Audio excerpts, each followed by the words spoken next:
નમસ્કાર, border news કચ્છમાં આપનું સ્વાગત છે.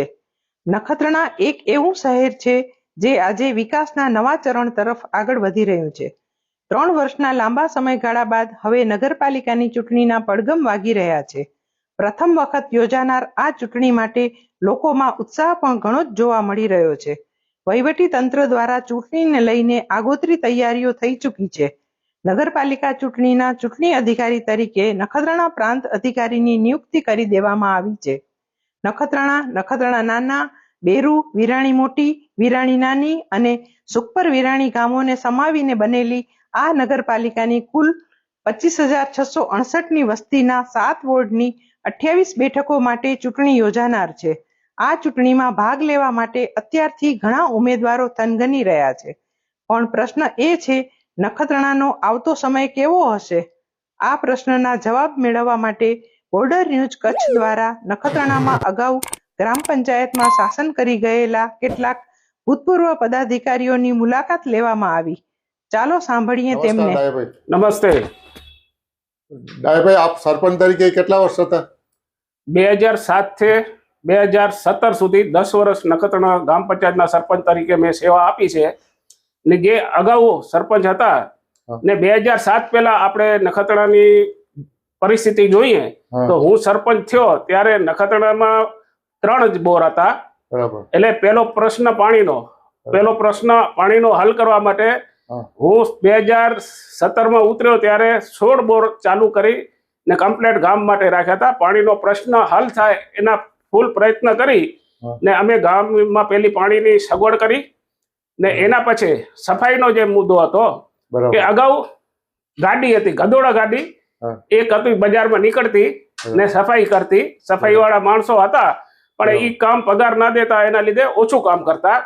એના પછી આપણે નાણાં પંચની ગ્રાન્ટમાંથી આપણે ટ્રેક્ટર લીધું.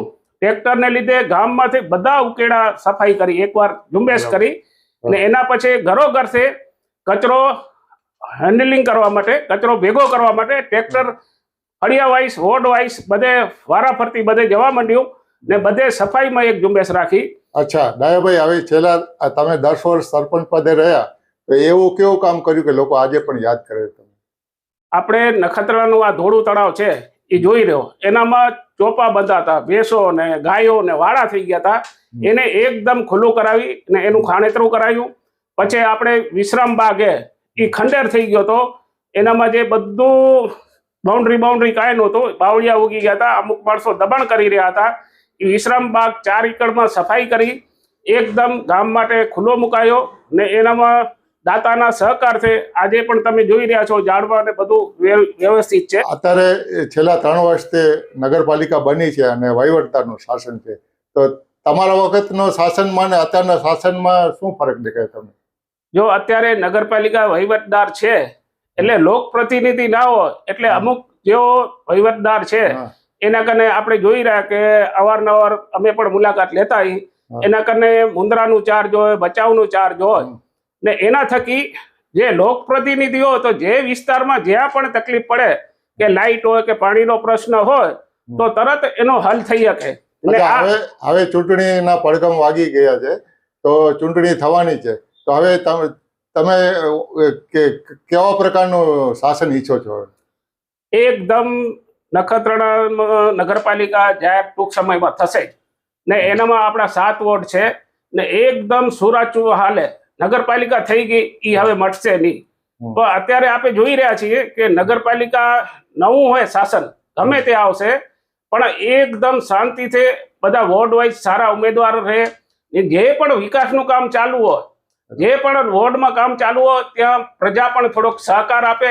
ગમે તે સીસી રોડ બનતો હોય કે પાણીની લાઈનો કે ગટરની લાઈનો, ક્યાંક 4 દી આપને તકલીફ વેઠવી પડે પણ આપે સહકાર, ગામ લોકો સહકાર નહીં આપી તો સગવડો આપને નહીં ચાલે. એટલે એનામાં હવે ટેન્ડર પ્રક્રિયા થઈ ગઈ. જે પણ કામ ચાલુ થાય, મારી વિનંતી છે ગામ લોકોને કે જે પણ તમારા ફળિયામાં કામ ચાલુ હોય, તમારા વોર્ડમાં કામ ચાલુ હોય, પ્રજા થોડીક જાગૃત રહે.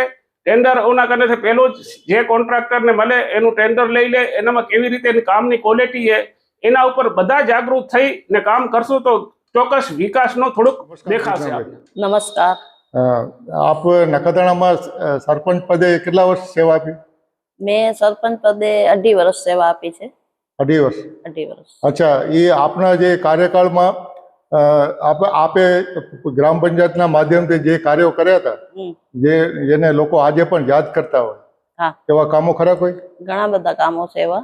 હું સરપંચ બની પછી નખત્રાણા ગામના વિકાસના પાણી, રોડ, રસ્તા, લાઇટ આ બધા ઉપર બહુ ધ્યાન આપ્યું. ખાસ તો ટ્રેક્ટર અમે ચાલુ કરાવ્યા કચરા માટેના. એ ઘરોઘર ફરી અને કચરો ઉપાડે છે. બરાબર. અને એનામાં ગામ લોકોનો બહુ રિસ્પોન્સ હતો સારો, અને ખરેખર સારો કાર્ય થયો ગામમાં. લેડીઝો બધા રાજી થઈ ગયા અને સારામાં સારો એ કાર્ય થયો. પછી લાઇટો નથી, ત્યાં પણ અમે બેરુ જેવા ગામમાં રોડ લાઇટ બિલકુલ હતી નહીં, ત્યાં લાઇટો લગાડી. બોર પાણીના 5 કર્યા. પાણી માટે બહુ દૂરના સોસાયટી વિસ્તારમાં તકલીફો હતી, તો એ પણ દૂર કરી અમે. અચ્છા, તો અત્યારે છેલ્લા 3 વર્ષથી નખત્રાણામાં નગરપાલિકા બન્યા પછી વહીવટદારનું શાસન છે. તો તમારા વખતે જે ગ્રામ પંચાયતનું શાસન હતું, અત્યારે જે વહીવટ તમે જુઓ છો, એમાં તમને ફરક લાગે છે?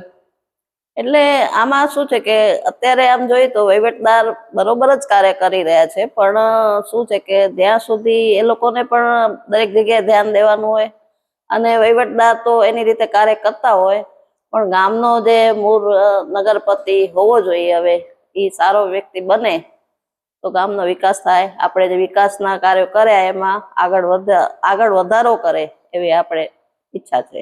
અચ્છા, એક ભૂતપૂર્વ સરપંચ તરીકે આપ શું ઈચ્છો છો કે નખત્રાણા નગરપાલિકામાં કેવો વહીવટ આવે તો તમને ગમશે? હા, આપણે આમ તો ઈચ્છીએ છીએ કે હવે નગરપાલિકા બને એટલે આજુબાજુના દરેક ગામ પણ આપણામાં જોઈન્ટ થયા છે, તો એ લોકોનો બી આપણે સપોર્ટ હોવો જોઈએ. બીજું કે નગરપતિ એવો હોવો જોઈએ કે દરેક ગામનો ખ્યાલ રાખે. બીજું કે હવે અત્યારે નગરપતિ જે ચૂંટાશે એ વોર્ડ વાઇઝ જે 4 સભ્યો હશે એમાંથી ચૂંટાશે. જેવી રીતે ઉપસરપંચની ચૂંટણી થતી તેવી રીતે.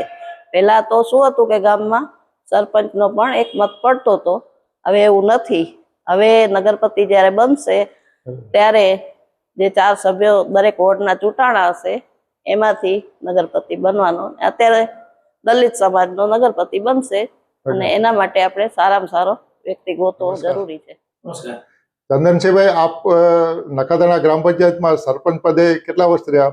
હું 6 મહિના સરપંચ, 10 વર્ષ ઉપસરપંચ તરીકે રહ્યા, અને બાકીનો સમય સરપંચ પદે ચાર્જમાં હતા. હા.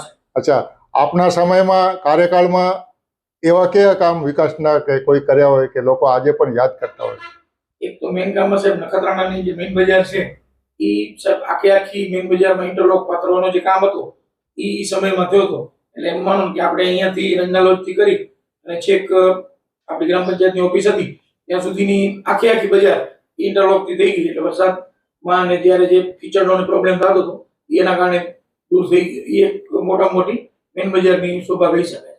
અચ્છા, હવે 3 વર્ષથી નગરપાલિકા બની છે અને વહીવટદારનું શાસન છે, તો તમારા વખતનું શાસન અને અત્યારે જે શાસન છે નગરપાલિકાનું, એમાં તમને શું ફરક દેખાય છે? આમ સાહેબ શું છે, જો ચૂંટાયેલી બોડી હોય અને વહીવટદારોમાં ફરક તો પડે, કારણ કે ચૂંટાયેલો પ્રતિનિધિ હોય એને લોકો કહી શકે, એનું ફોલોઅપ લઈ શકે. ત્યારે વહીવટદાર છે અને એટલો ફૂલ સ્ટાફ પણ નથી, એટલે હજી લોકોને કામમાં તકલીફ પડે. જો ચૂંટાયેલો પ્રતિનિધિ હોય તો લોકો એને કે એ પણ ત્યાં આગળ રજૂઆત કરે તો કામમાં ફોલો સ્વાભાવિક ઝડપી થાય. એટલે અત્યારે જે અગાઉ કામ થતા એના પ્રમાણમાં થોડી સ્પીડ ધીમી છે, ચોક્કસ. હવે જ્યારે નગરપાલિકાની ચૂંટણી પણ થવાની છે, નજીકમાં જ છે, તો લોકોની અપેક્ષાઓ કે તમારી શું છે દ્રષ્ટિ? લોકોને તો શું છે, મેન સાહેબ આપણી ઘણી 2 સમસ્યા છે, ટ્રાફિકની અને ગટરની વર્ષોથી છે. એમાં અત્યારે રાજ્ય સરકાર દ્વારા ગટરના આપણા 45 કરોડ રૂપિયા નખત્રાણા આખા શહેર માટે મંજૂર કરવામાં આવ્યા છે. ત્યારે ગટરનો પ્રશ્ન એક સોલ્વ થઈ જશે. બાકી ટ્રાફિક માટે હમણાં જ બાયપાસનું જાહેરનામું પડ્યું છે. 2 મોટી સમસ્યા તો એ રાજ્ય સરકાર દ્વારા દૂર થઈ જ ગઈ છે. બાકી નાના પ્રશ્નો છે, પાણી છે, સફાઈ છે, એ નગરપાલિકાની બોડી આવે એટલે લોકોને છે મેન તો સફાઈ અને દબાણના પ્રશ્નો છે, એ જે ચૂંટાયેલી બોડી હોય એમાં સાહેબ ફરક પડી. અચ્છા, નવી ટીમ માટે તમે કેટલા આશાવાદી છો?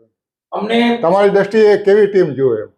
અમારા હિસાબે નખત્રાણા પશ્ચિમ કચ્છનું મુખ્ય મથક છે એટલે અહીંયાને એકદમ રોડ ઉપર આવેલો છે. અહીંથી યાત્રાળુઓ બીજા લોકો જાય તો આપણો શહેર સ્વચ્છ હોય તો બીજા લોકો પણ એની લઈ જાય કે ભાઈ નખત્રાણા સ્વચ્છ છે. એ રીતે સ્વચ્છતા ખૂબ જરૂરી છે. એક તરફ જૂના અનુભવો અને બીજી તરફ નવી આશાઓ. નખત્રાણા આજે એક એવા મુકામ પર છે જ્યાંથી તેનું ભવિષ્ય નક્કી થવાનું છે. આવતીકાલના નખત્રાણાને આકાર આપવાની જવાબદારી હવે લોકોના હાથમાં છે. સાચો નિર્ણય, સાચો પ્રતિનિધિ અને વિકાસનો સાચો રસ્તો. નખત્રાણા બદલાવના દરવાજે ઊભું છે. હવે જોવાનું એ છે કે આ દરવાજો કોણ ખોલે છે. બોર્ડર ન્યૂઝ કચ્છ સાથે જોડાયેલા રહો. નખત્રાણા નગરપાલિકા ચૂંટણીની દરેક અપડેટ માટે